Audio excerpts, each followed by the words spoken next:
all the rocks and cattle, there's a little town called Tinga where the wild bush flowers gather. Horses walking freely and cattle too. But Tinga wouldn't be Tinga if the livestock went there too. A town built on sapphires, diamonds and precious jewels, and rocks that span across the land, and beautiful memories too. God bless Tinga with all she ever needs, because Tinga will always be a special place in my memories. I live in Tinga. Action. Oh, when you said it too. Yeah, this is I'm filming. I live in 27 Diamond Street. Oh, really? There's cows all over the place. Yeah, down the street. What I do for fun, I go driving in a car, just for fun, or ride the motor, or go to a mate's house. What's the best thing about Tinga? Best thing about Tinga? Nothing. Nothing? Hey, Cray bombs. no cray Yabbies. Swimming pool? Hey, swimming pool, that's good when it comes to summer, that's it. So when you leave school, you're gonna be living at Tinga. You're gonna be going somewhere else. What are you gonna do? Probably leave Tinga, go to Brisbane or something. I do debating with school, like through school. Is it going any good? I won state last year. Oh wow. Yeah. Can't get much better than that. That's good going. So what's the best thing about Inverell? I don't know, probably, I don't know, community sense. Like, everyone's pretty close to each other, and they all back you up and support you whenever you're doing something good and going away. What are you going to do when you leave school, do you reckon? I want to become a teacher. Excellent. So you must like study then? You must like studying? Yeah. Yeah. And do you want to work with little kids, you reckon, or bigger students, older students? Little kids. Yeah. Like primary school. Yeah. Yeah, they're fun and cute, aren't they? They're good. Oh, we got everything at home. Basketball, trampoline. Yeah. Do you play basketball or something? No, but I play basketball for school. Play footy? Yes. Yes. Yeah, I play football on the 12s. What position you play?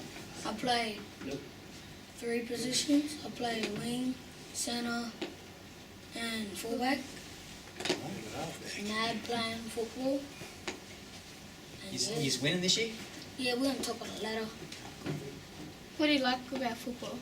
Running over people and tackling and getting tries. What do you feel when you get a try? I don't know, because it's like quarter time. Just a general feeling. So it's nothing to you, eh? And are you going to stay in Inverell, you think, when you finish school? No. No? Where are you going to? Any ideas? Sydney, probably. Yeah. And you've been to Sydney, I suppose? Yeah. Oh, cool. Do you play any sport? You haven't done sport yet? Sport? Yeah. I swim. Okay, cool. There's a town pool there, isn't there? Is there a town pool in Inverell? Yeah. Cool. Thank you. Good face, cool. What are you going to do when you leave school? Learn more about Aboriginal culture. Oh, good. Are you going to like do linguistics or something, or go to university or something like this, do you think? Yeah. That's good. So you're obviously interested in Aboriginal culture then, if that's what you want to do. I think that's a really good thing. So at school, do you learn much about Aboriginal culture and local culture here at school? About local Aboriginal culture? You said it? Yeah. Yeah. Recently we went to Armidale to university. We watched a play about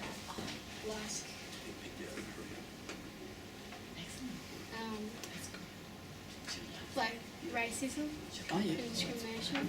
Yeah. You can do. Actually, I think you can do linguistics at Armidale. So you can do Aboriginal studies there as well. Yeah, we did art as well, like basket weaving, and bark painting and all that. Oh, wow. Does anybody speak? Does anybody still speak language, or do you learn Gimilor or Gimilorian language at school here? A few. Yeah. Yeah. You do? Oh, good. What do you want to do when you finish school? And you're going to stay in Inverell, you think, or are you going to go somewhere No, else? I want to go to uni and I want to study law and I want to get a law degree and maybe like human rights law or something to do with Aboriginal law. Wow, that's good. Yeah. It's really good, Jess. I wish you luck. What's the deadliest thing about being a blackfellow in Inverell? What's the coolest thing? We're talented. Talented? We can chuck backwards and funny flat. Oh, well, I can anyways. And play for you. Yeah, but we're real talented at football. We know the land, like we've been living off what's been growing here. So how are we going to make Inverell better for young fellas? By keeping the town clean, like that, and showing the little fellas a good example That's good. for when they get in high school. So More courses. at what school or TAFE or what do you mean, or generally? Or? General, any courses. Youth groups. Just looking after everyone. Yeah. Okay, so your turn. Maybe an organisation like PCYC or YMCA even. Just have something. Yeah. Yeah, I went to Tenga Public School. Finished in year 6. Then I went to Macintyre High School. And then after that I went to the University of New England, where I graduated with a Bachelor of Arts in Aboriginal Studies and Archaeology. I'm going back to study next year at the university. I'm doing a diploma in forensic anthropology. Wow. We'll look at the bones. So I look forward to doing that. Yeah, also. So would you been one of the first Aboriginal people around here to go to the University of New England, or Yeah. you were the first, were you? Well, other people went and they had graduated as well, Okay. but mine was mainstream. Okay. So I was in the class with non-Indigenous people. Yeah. Yeah. I'm a daughter of Charlie and Kathleen Boney, and I had 7 brothers and 1 sister. We all lived there in Ashford and went to school. And I left school at an early age because of my mother was a sick lady, and then I went out into the workforce and I started working on the tobacco when I was 15, and I used to get 50 cents an hour. We'd start at 5 o'clock in the morning and knock off about 12 at night. And this went on for about 7 days a week. And then as I got older, I used to go out and work with my father on the wheat and sawmill, to sew the wheat bags up for him when he just harvest the wheat. I would help him then, when he was log carting, I'd help him to load the logs onto the truck. And then we used to go banning off the 2 of my uncles, Richard Boney and Jerry Boney. And then later on in life we moved to Penroy Station. We lived up there until we moved into Inverell then. And I ended up leaving Ashford when I was 16. I come to Inverell. I worked at the Inverell Hospital. I was there for about 3.5 years. And I come here to, then I met my husband, John Williams. He's from Woodenbom. We had 5 children, 4 girls and 1 boy. And I adopted my youngest boy, Tony. And never been without working since I moved to Inverell, always worked. You've done a lot of hard work too, you know, the sort of work you're doing. So you've always sort of done that. There's always been plenty of work put around. Always was for me. I've always never been without work since I come to Inverell. First Aboriginal person I started Tinga Preschool up and worked there from. I started there when they started the preschool. We used to have it in the weather shed out of Tinga before we got a new building there. The building come from up at near Glennis. They transported it, they? Yeah, transported the building down there, and I've been there for about 5 years out there at a Tinga preschool. What was your experience going through school? So, was there a lot of Aboriginal students in the school when you were going to school? Yeah, there was a lot there, yeah. A lot of children there. How was culture dealt with then? Pardon? How was culture dealt with then? Was at that time when you went to school, was Aboriginal culture part of the learning, or was it not? No, I'd never learnt much about Aboriginal culture things then when we were at school. So there was some things I really don't know much about Aboriginal culture at all. Yeah. So the young students now, the kids were telling me that they do language and other things as well. They're saying, yeah. So what's your feelings about that sort of thing? Yeah, I reckon it's good that they can continue on doing all that. Yeah. What's the best thing about Inverell, do you reckon? Oh, I think it's a good place to live in. People, and I get on so well with the community, and white and non-Aboriginal people. A few people mention that, so do you think there's a pretty good connection here in the community? Yeah, with the community, and yeah, I do. I never have any problems in the town at all. Feel bad with the young preschool children over there in the playgroup. Yeah. You like that? Yeah, I do, yeah. This is a photo taken from the Inverell Times back in January the 13th, 1967. There's a place out of Tinga called the Old Bottom, and it was a mission where the Aboriginal community lived. And in the photo there's my mum and my dad, and that's me, the little baby, what my mum's holding. This photo was taken because the welfare built 4 new houses at Hospital Flat in Tinga, and my family was the first family to move in. So everything was new in the house, and I always think how they adapted to the new things like running water, because there was no water. You had to carry the water at the Old Bottom, and then you had things like electricity, and at the Old Bottom they used old fat lights, and even the bathtub, how they would have adapted to all these new things in the house. And I always wondered if someone was there to show them what they was used for. Even the stove, how to turn the stove off and on, because they would have been used to cooking everything outside on a campfire. And then just the differences between the two houses. What happened to the other old houses, the old house down the bottom? It was at the Old Bottom, it was made out of tin, and my dad built the house himself. I have worked in a lot of Aboriginal communities. I began my career 25 years ago as a very young person.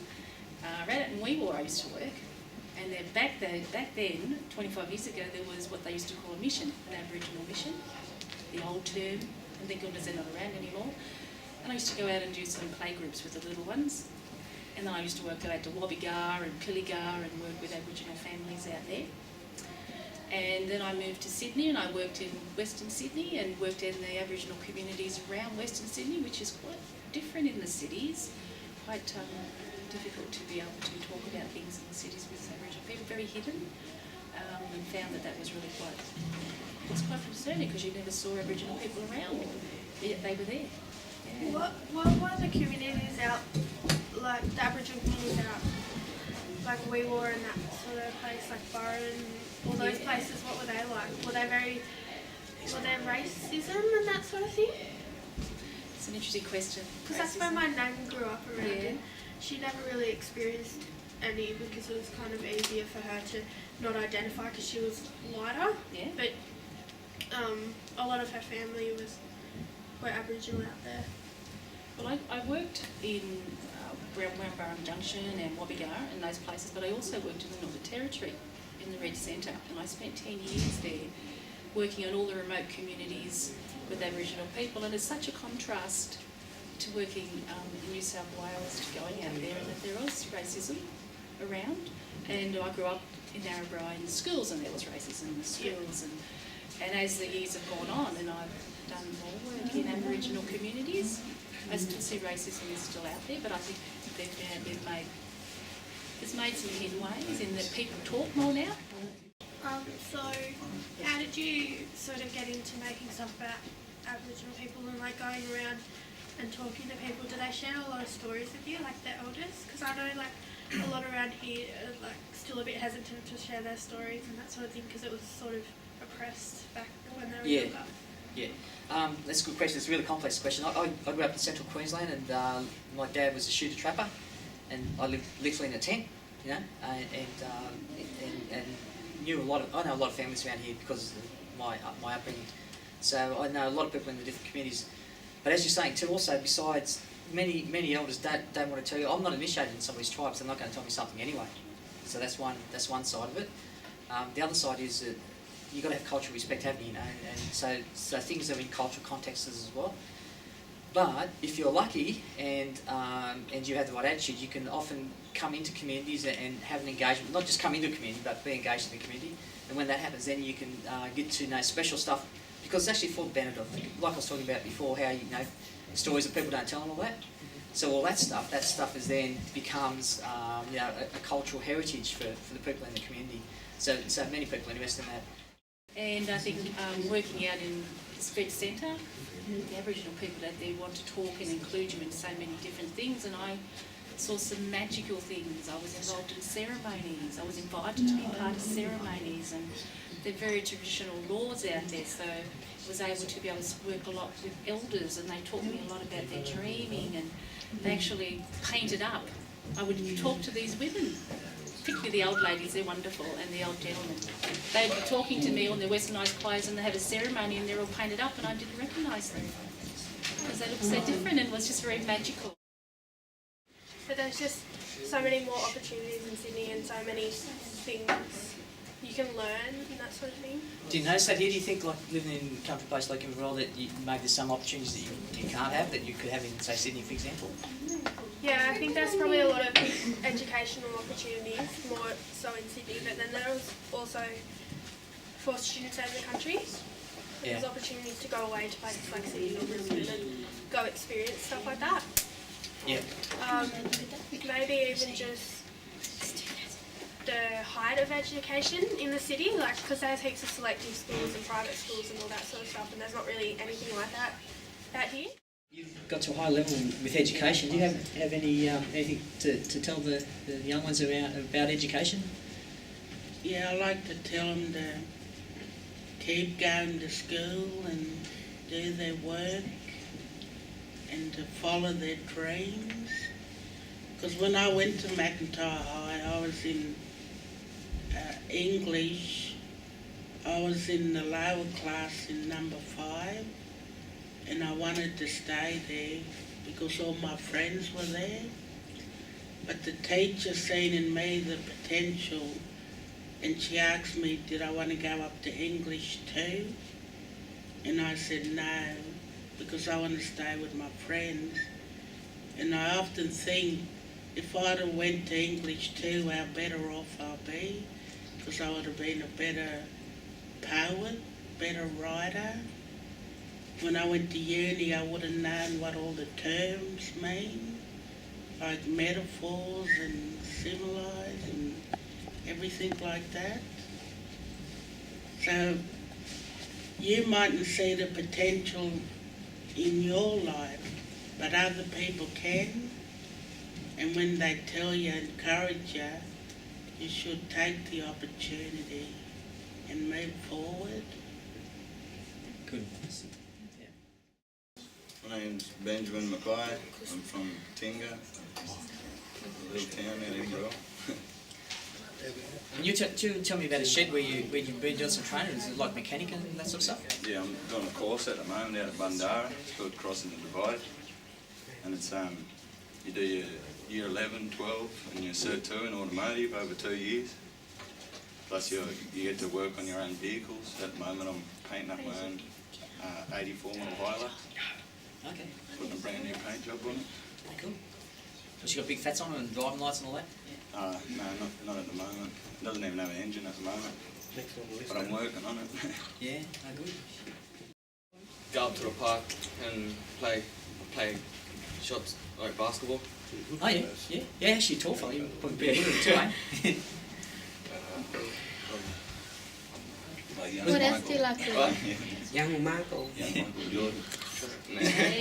Is there any like comp or any local teams that play or anything like that? Is I it? play Okay. Monday nights, every Monday night. Okay. Or at the showground. Was there a couple of teams in town or people coming into town? Oh, people in the, there's a couple of teams in the town and one of them come from a different town just to play in this comp. Oh, good.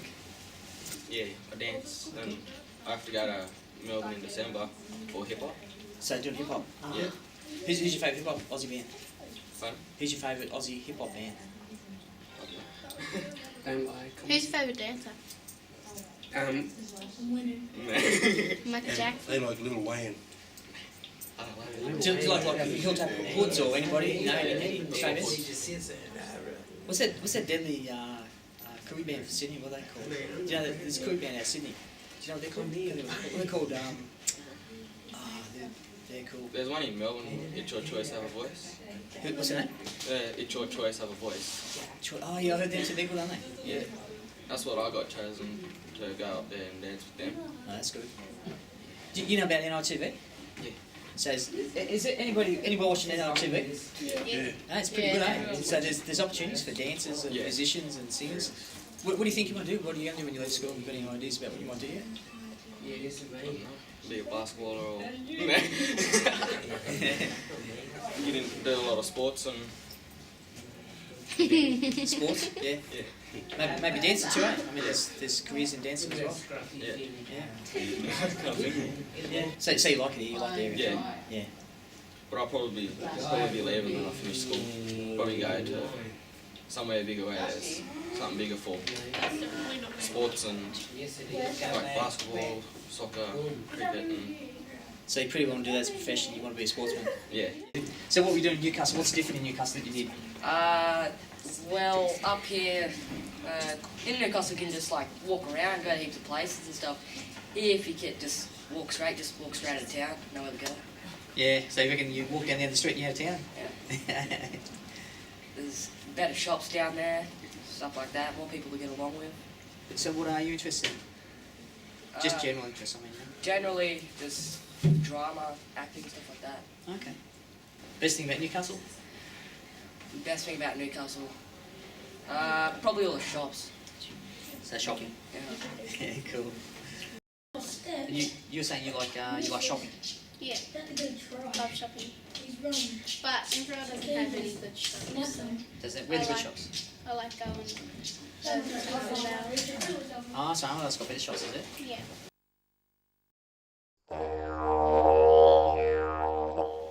Dreamtime butterflies fly in the wind, fluttering in a dreamtime sky. Their colours are like the rainbow that sparkle and shine so bright. The birds sing a dreamtime song as the butterflies flutter on a spring day in the coolness of the shade. Fly, butterflies, fly in a dreamtime cloudless sky. Tonight they will rest and watch the dancers painted in ochre white, and tomorrow will flutter and fly in the dreamtime sun-filled sky.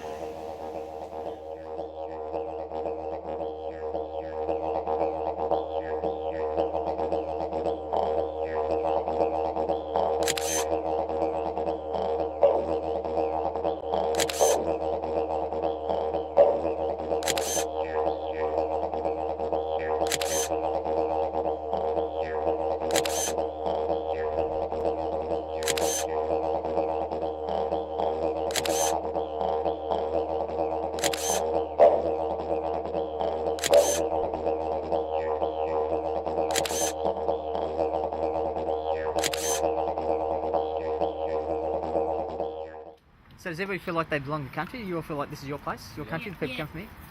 This is my hometown. I was born here, not like here. My hometown. Not right in this spot. No. No, just no, over there. in the hospital.